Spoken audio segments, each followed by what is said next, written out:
So subukan lang natin doon ulit sa 50 kung okay na ba doon yung ating testing kanina.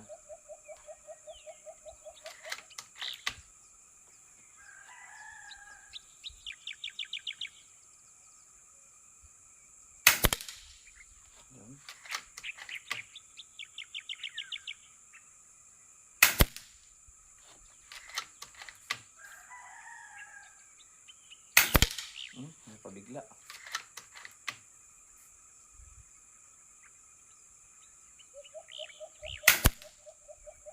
Wala na, batas na yung gitna.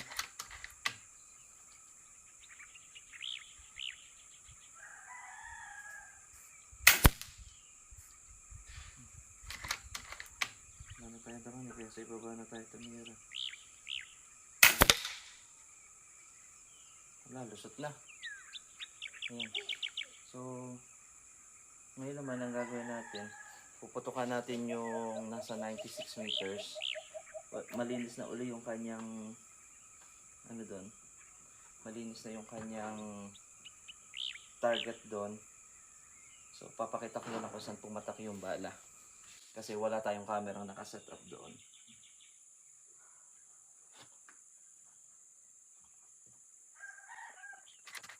So, putukin tayo ng todo sa taas. Parang sa taas. Yung tama niya sa iba. 24.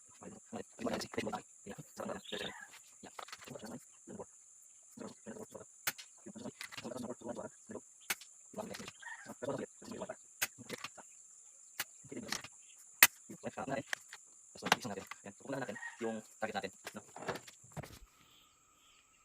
Ayan. So, at 50 meters, ayan yung ating mga tama. Kita ba? Ayan yung ating mga tama. Ito, tumira na lang ako ng isa sa ilalim kasi nga ay butas na butas to. So, ayan yung group niya, sir. Sa 50. Out of the box yan. Tapos may tinira pa tayo dun sa 96 meters. So, nung mag-hold over tayo dito, sa ibabaw na to, ang pinatakan ng bala ay ito. Ayan.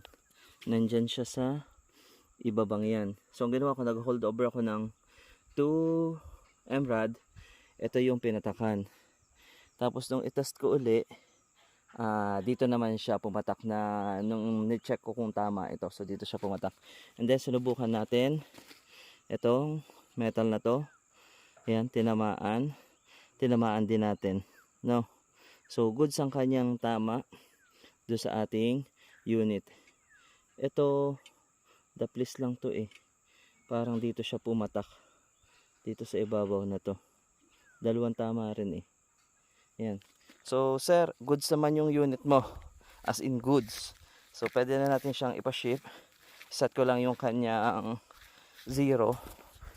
Kasi may 0 stop. Iseset ko na siya doon sa 50. Ilalak ko na bago ko ipadala.